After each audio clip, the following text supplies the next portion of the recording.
Hello, Gridiron fans. I'm Mark Perry, and welcome to another episode of the USFL Week in Review. This week's we're going to take a look at the upcoming Week 8 games, TV ratings, quarterback rankings, and Mike Mitchell's latest power ranking. We also have a special segment on the playoff picture, and as always, our DFS and fantasy picks. So make sure you subscribe so you never miss an episode. Let's kick off with our Week 8 preview. Week 8 starts on Saturday, June 3rd at 12 p.m. Eastern on USA with the Houston Gamblers at 4-3 taking on the Pittsburgh Maulers at 2-5. Maulers trying to stay alive this season. Then on Saturday at 3 p.m. Eastern on NBC and Peacock, we have the Stars at 4-3 and the Stallions at 5-2, a potential preview of the USFL Championship game once again. Then we shift focus to Sunday, June 4th at 1 p.m. Eastern on Fox. Then you got the Showboats at 4-3 and the Generals at 2-5. Generals trying to stay alive in the playoff hunt. Then you have the Panthers and Breakers at 4 p.m. Eastern on Fox. Both the Panthers are 3-4. Breakers are 4-3. That also should be a good matchup. So there are your 4 games. Lots of playoff implications for Week 8 in the USFL. In today's video, we're going to dive into Pat Ruffino's quarterback rankings following Week 6 of the USFL season. Let's get started. At number 9, we have Kenji Bahar of the Houston Gamblers. Despite an underwhelming performance in Week 7, we've seen him at his best, and he can certainly bounce back. Next, at 8, is Troy Williams of the Pittsburgh Maulers. Williams displayed a strong ground game, but an overall better quarterback performance throughout the USFL pushed him back this week. In 7th place is DeAndre Johnson from the New Jersey Generals. His impact was clear when he was hit the field, though a concerning injury might sideline him in the coming weeks. At number 6, we have Kyle Laletta, also from the New Jersey Generals. Despite a slow start, he picked up the pace later in the game, showing us he's capable of leading the Generals. Coming in at number 5 is Case Cookus from the Philadelphia Stars. Week 7 saw Cookus score a touchdown, an encouraging sign for the Stars fans amid a tight playoff race. Next at 4th place is McLeod Bethel Thompson from the New Orleans Breakers. Despite an impressive near 300-yard game, a crucial interception keeps him at number 4. Moving on to number 3, we have Josh Love of the Michigan Panthers. Love has given the Panthers a renewed hope for the playoffs with a crisp performance in Week 7. The second spot goes to Cole Kelly of the Memphis Showboats. Kelly has been the driving force behind the Showboats' 4 consecutive victories.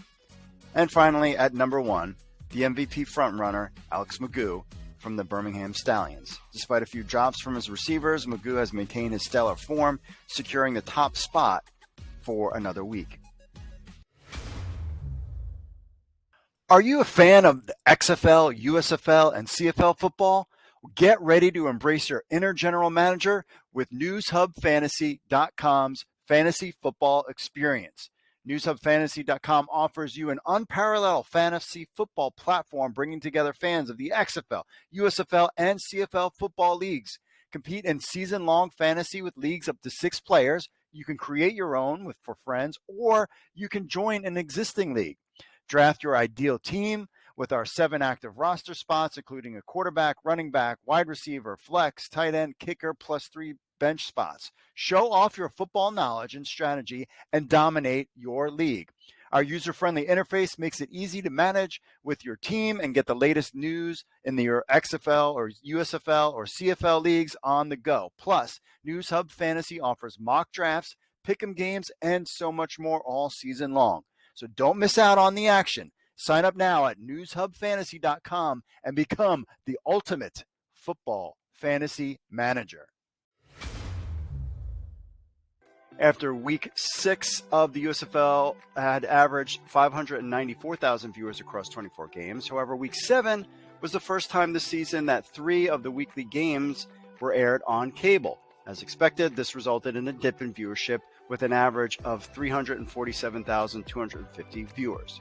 Saturday's 4 p.m. Eastern USFL telecast on Fox, featuring the Birmingham Stallions against the New Orleans Breakers, pulling in an average of 703,000 viewers. However, the late-night telecast on FS1 between the Philadelphia Stars and Pittsburgh Maulers averaged only 161,000 viewers. The Sunday afternoon game between the Houston Gamblers and Memphis Showboats aired on USA Network, had an average viewership of 251,000 viewers. The final game of Week 7 slate between the New Jersey Generals and Michigan Panthers averaged 274,000 viewers on FS1. The cable TV ratings for USFL games were right where you would expect them to be. In 2023, leading into Week 7, the USFL averaged 319,000 viewers across its 8 cable games. However, the overall average viewer count for the season currently stands at 529,000 viewers. Despite the dip in Week 7, the USFL remains optimistic. The league is hopeful that the upcoming lighter sports league competition, a wide open playoff chase, and more network games down the stretch will, of course, boost viewership. Looking ahead, the USFL has a strong lineup of games airing on network television. In Week 8, 3 out of the 4 games will be broadcasted on NBC and Fox. And in Week 9, all 4 weekly games will air on these networks. This shift to network broadcast is expected to increase viewership and reach a wider audience. Coming in at number 1, the Birmingham Stallions with a 5-2 record. They took care of business in Week 7, looking poised to reclaim the Southern Crown. MVP frontrunner Alex Magoo is showing no signs of slowing down, leading a strong offense front and stout defense. At number 2, the Memphis Showboats. They're the hottest team in the league, winning their 4th straight game this week. Young quarterback Cole Kelly has been instrumental in the team's comeback. Stop talking about how tall he is from a rocky start. And the Showboats are looking strong as they head towards the playoffs. 3rd in our rankings, the Philadelphia Stars, a strong preseason favorite. They're on a 3-game win streak with Case Cookus making a comeback. If their offensive line continues to impress, there's no limit to what they can achieve. Ranked 4th, the Houston Gamblers. Despite the recent loss snapping their 4-game win streak, the team is showing signs of improvement, particularly on defense. Quarterback Kenji Bahar needs to find his early season form if the Gamblers want to secure a playoff spot. At number 5, the New Orleans Breakers. After a strong start, they've hit rocky waters with 3 consecutive losses. QB McLeod Bethel Thompson is on a cold streak, but if he heats up, the Breakers could still make the playoffs. Coming in at 6th, the Michigan Panthers. They've broken their 4-game losing streak, and if the season ended today, they'd make the playoffs. They have a chance to secure their lead in Week 8. In 7th, the Pittsburgh Maulers. Despite a strong defense and special teams, they've been let down by their offense. A win in Week 8 is a must to keep their playoff hopes alive. And finally, ranked 8th, the New Jersey Generals. With 4th consecutive loss and a slew of injuries, the team is struggling. Their playoff hopes are slim, but football is a game of surprises. Now, with just 3 weeks left in the thrilling 2023 season, we're going to bring you up to speed on the playoff picture.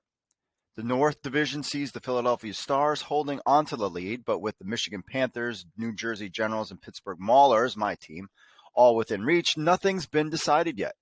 Over in the South Division, the Birmingham Stallions are showing why they're the defending champions. The Memphis Showboats, New Orleans Breakers, and Houston Gamblers are trailing closely behind. If the playoffs were to kick off today, we'd be seeing the Philadelphia Stars go head-to-head with the Michigan Panthers in the North. In the South, we would see a fierce matchup between the Birmingham Stallions and the red-hot Memphis Showboats. Looking ahead to Week 8, the Stars have the opportunity to clinch a playoff spot with a win and losses from the Generals and Maulers. The South Division is on a razor's edge with no team capable of clinching or being eliminated this coming week. And let's not forget about all those important tiebreakers if teams end the season with identical records. Factors like head-to-head matchups, divisional win-loss percentage, strength of victory, net points, and even a coin toss will come into play. The remaining weeks promise to be a thrilling race with key matchups shaping the playoff landscape. The playoffs kick off with the semifinals on June 24th and 25th, leading to the championship game on July 1st. So buckle up because the final weeks of the 2023 USFL season are going to be a wild ride.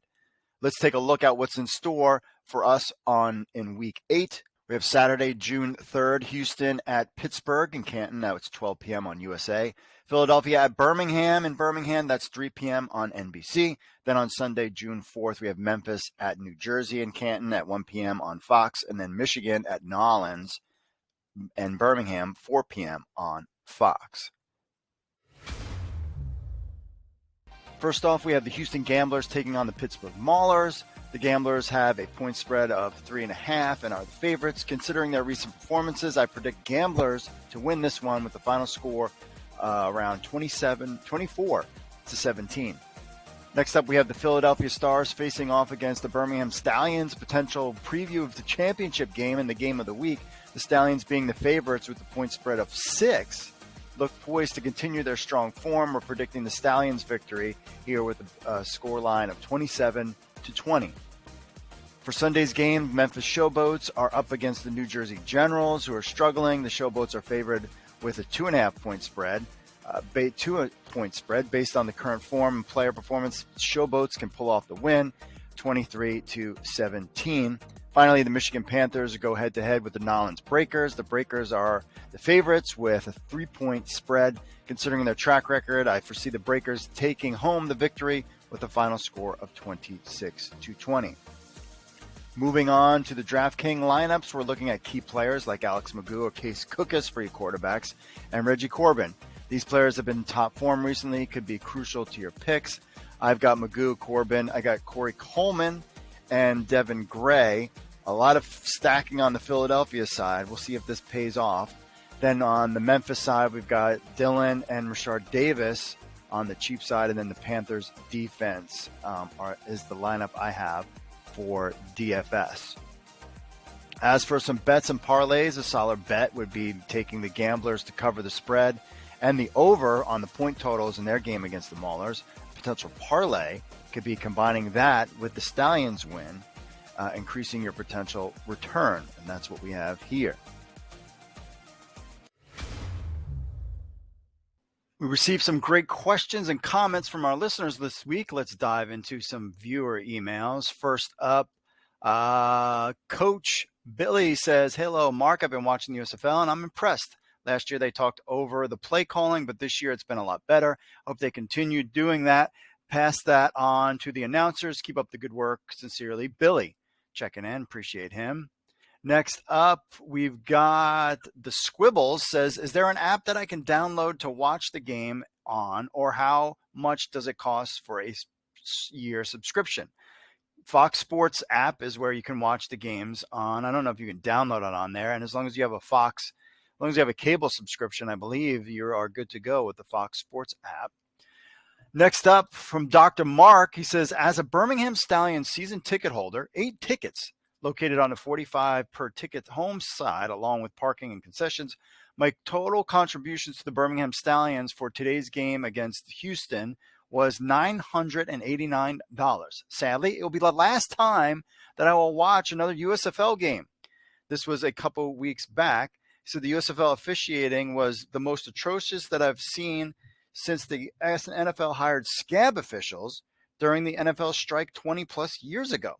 Since Birmingham's coach nor GM have made no attempt to challenge such an unsportsmanlike officiating crew, I am done. Jeez, one day and you're done, guy? Come on, relax. When Birmingham snaps the ball late in the fourth quarter, only to have officials to stop a live play to challenge or overturn the previous play, me and my friends and family left the skybox and will never come back. Jeez, one game, dude. Please feel free to use this email and forward it to pathetic head of officials. You talk about Mike Pereira for the USFL. The leave will not last as long as officiating lacks consistency, fairness, follows the rules of the game, and demonstrates integrity. Oh boy. When a crowd chants, "Ref, you suck," and the USFL is okay with that, tell them it's over. He says, former USFL Birmingham Stallions fan. Mark, settle down. Like, nothing's going to be perfect just because they screwed the little things up or whatever, but that doesn't mean to just quit. So you tell your kids, and when the going gets rough, quit. This is year 2. Year 2, my friend. So there's going to be mistakes, but if you want to quit and do something else, go right ahead. Edward says, "I enjoy watching both the XFL and USFL League and the young talent I never heard to get a chance to mold, develop, and I hope both my teams, the Steelers and Cowboys, sign some talent." Hey, the Cowboys have got one of your guys from last year, Kamante Turpin, so hopefully he does well. Let's see. And finally, Reverend Louis says, "I wanted to say I went to my first game, USFL game on Ohio, traveled from Pittsburgh to go to the game between Pittsburgh and Philly. This was my Veteran Day time off. I'm a minister and chaplain for the DAV. VFW, American Legion, and the VA. Do my Sunday and Mondays are booked all day, visiting memorials and doing prayer service at these places. I was sad to find out you were only giving hats on Sunday.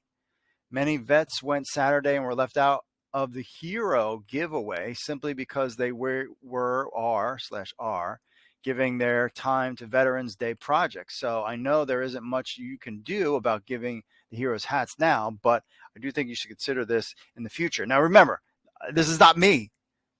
This is the USFL. I'm introducing a new generation to football with your league, not the NFL, because of how they treat their fans. I don't want the USFL to turn out like them. Thank you, Chaplain Lou. Yeah, I think this is the first year in Canton, Ohio. So, everybody needs to just relax a little bit. This is year 2 of the league. They'll get things together. People are figuring out what works, what doesn't work. Nothing's going to be perfect. So, it just is what it is. But are you out there for a cheap price to go to games and enjoying yourself? That's what it's all about. You just come there for the hats. They have giveaways at the other things too. I don't know. I don't know. I'm a guy that's just like, this stuff is, you want to complain and everything, but I understand where the league is new. They're going to make mistakes, so we point them out, but continue to support the league and continue to have fun. Because at the end of the day, we should just have fun there, my friend Louis, and God bless you too, and all the veterans out there. Supporting the country and supporting the USFL as well. That's a wrap up for another episode of the USFL Week in Review. We hope you enjoyed today's analysis and insight. Don't forget to hit that subscribe button and leave us a review on Apple Podcasts or Spotify. Also, we love hearing your thoughts, questions, or any USFL related topic you want us to cover. To be part of our next show, just email us at podcast@usflnewshub.com or leave us a voicemail, 888-430-7692, extension 5. Thanks for joining us. Until next week, I will see you all later.